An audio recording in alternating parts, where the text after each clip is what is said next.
Bismillahirrahmanirrahim. Karena kasus kekufuran saja, malas beribadah, tidak mau jadi orang baik. Hanya itu sederhananya. Lalu kenapa teman-teman? Apapun waswas syaitan yang mengatakan orang beriman itu susah, itu bohong semuanya. Demi Allah orang beriman itu bahagia, tenang. Bisa mendapatkan semua dunia. Allah janjikan. Tidak mungkin salah. Kita melihat orang-orang yang tinggal di Timur Tengah, Allah berikan kekayaan. Banyak orang di Indonesia juga, orang di Asia Tenggara yang memang beriman sama Allah banyak. Saya berjalan dengan orang-orang yang pergi umroh, pergi haji, banyak orang mampu. Banyak orang mampu dan mereka hidup bahagia, bisa. Ya. Jadi bukan berarti kalau kita lagi sulit, kemudian kita menganggap, oh ini berarti saya disiksa sama Allah, itu memang hukuman. Tidak. Antum harus berubah, kata Allah SWT, innallaha la yughayyiru ma biqaumin hatta yughayyiru ma bi anfusihim. Allah tidak akan mengubah nasib satu kaum sampai mereka mengubah nasibnya.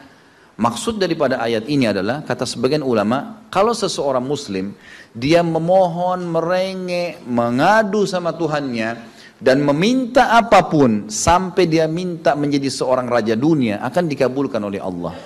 Asal dia mau mengubah dirinya. Lalu Allah akan bukakan kepadanya peluang-peluang untuk mencapai apa yang sedang dia minta itu. Dan Allah sebaliknya akan mencukupkan kebutuhan seorang hamba kalau dia mengatakan, cukuplah saya begini. Misal ada orang bekerja, dia dikasih sama Allah gaji, dia dapat gaji 2 juta, dimudahkan, dia diterima kerja seterusnya. Lalu dia mengatakan, cukuplah seperti ini. Keluarga saya biayai 1,5 juta, sudah cukup, alhamdulillah. Udah, nggak masalah. Allah cukupkan dia dengan itu. Tapi kalau ada orang tamak dengan rahmat Allah, enggak, saya mau begini, saya mau begitu, saya mau berusaha, lalu merengek minta kepada Allah, Allah akan kasih, tapi prosesnya ada. Karena kita di dunia ada proses. Makanya Umar bin Abdul Aziz rahimahullah mengatakan, sungguh saya ini memiliki pribadi yang tumuh. Tumuh itu orang yang selalu antusias mendapatkan yang terbaik. Beliau waktu jadi masyarakat biasa, beliau minta kepada Allah agar menjadi gubernur Madinah. Dan beliau mengatakan, terus saya menggencot doa itu setiap malam sampai Allah kabulkan saya jadi gubernur Madinah. Gitu kan? Kemudian setelah itu saya memiliki antusias yang lebih besar untuk menjadi khalifah. Dan terus saya berdoa sampai Allah nobatkan jadi khalifah. Padahal Umar bin Abdul Aziz tidak bisa jadi khalifah pada saat itu kalau sesuai dengan jalur keturunan. Semestinya ada orang lain. Dia memang keturunan Bani Umayyah, tapi bukan dia semestinya pada saat itu menggantikan khalifah. Tapi subhanallah, sebelum meninggal khalifah sebelumnya, menulis surat bahwasanya yang datang setelah saya adalah Umar bin Abdul Aziz. Padahal bukan dia. Makanya setelah Umar bin Abdul Aziz meninggal, kembali kepada keturunan raja yang pertama. Tapi Allah selipkan dia menjadi khalifah di situ. Dan dia mengatakan, saya mendapatkan semua apa yang saya inginkan dengan tumuh saya, dengan antusias saya yang besar, dan saya mohon kepada Tuhan saya sampai Allah kasih. Jadi Allah kasih teman-teman sekalian. Tapi bagaimana kedekatan antum kepada Allah subhanahu wa ta'ala? Bagaimana kita merengeknya dengan Allah? Bagaimana kita memohonnya dengan Allah? Tidak ada yang mustahil.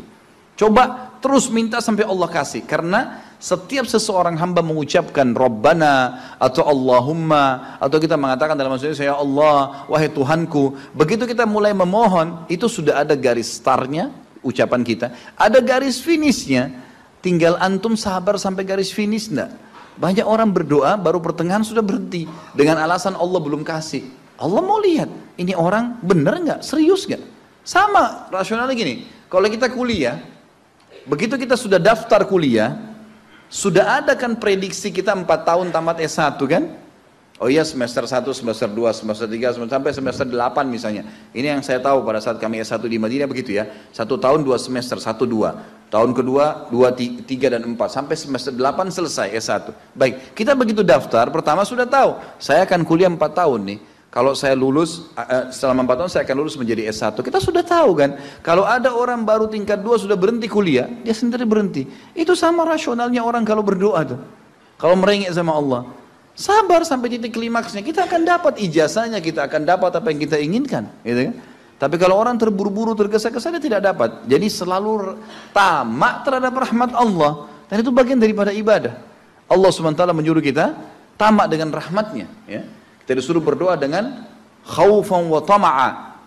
Khauf, takut dengan azabnya Allah, jangan masuk neraka, dan tamak terhadap rahmat Allah. Minta terus agar Allah Subhanahu wa taala memberikan kepada kita rahmat yang luas, ditambah, diberikan karunia. Antusias teman-teman sekalian. Orang mukmin itu selalu optimis. Tidak ada kata-kata pesimis, tidak ada kata-kata putus asa, nggak ada kata-kata dendam. Berlalu, qaddarallah ma syaa fa'al. Allah sudah takdirkan dan sudah terjadi. Kata Nabi SAW, kalau terjadi sesuatu pada kalian, katakan Allah sudah takdirkan, sudah terjadi. Buka lembaran baru, jalan sekarang, gitu kan? Sampai kata Nabi SAW yang memotivasi kita, kalau di tangan seseorang di antara kalian sebuah bibit, dan dia tahu, bibit pohon, dan dia tahu besok kiamat, tetap dia tancapkan. Tetap dia tancapkan. Sebagian ulama salaf dulu, mereka menanam pohon-pohon teman-teman sekalian, pohon-pohon yang umurnya lama, seperti kelapa, ya. Tapi di sana mungkin mereka menanam pada saat itu kurma. Kurma lama tumbuhnya, gitu kan? Mereka tanam. Sampai pada saat itu ada beberapa sahabat menanam pohon-pohon kurma yang masih kecil. Mereka di umur pada saat itu sampai alis mereka sudah putih dan turun menutupi matanya, saking tuahnya, 80-90 tahun. Ditanya oleh murid-muridnya, kenapa anda masih menanam seperti ini, di umur seperti ini, gitu kan? Kata dia, Allah akan memberikan saya pahala di setiap gerak-gerik saya, termasuk ini. Bagaimana dia antusiasnya? Artinya ada hadis Nabi mengatakan tidak ada seseorang yang menanamkan sebuah pohon kemudian ada burung yang hinggap di situ, atau manusia ya yang hinggap bernaung, atau mungkin hewan-hewan, ulat atau apa saja yang memakan daunnya atau buahnya, kecuali jadi pahala buat dia. Jadi selalu ada motivasi untuk menjadi orang yang terbaik, ya. Makanya juga dalam masalah surga begitu. Kata Nabi SAW, kalau kalian minta surga Firdaus, surga yang tertinggi. Jangan bilang amal saya nggak cukup, enggak. Tamak dengan rahmat Allah, minta yang terbaik teman-teman sekalian. Kita tidak akan berubah kecuali Allah tidak akan berubah kecuali kita berubah dulu. Kita yang mengubah menjadi lebih baik. Ya, ini poin yang harus digarisbawahi. Ini sebuah kaidah hidup, ya. Sehingga kita harus selalu optimis.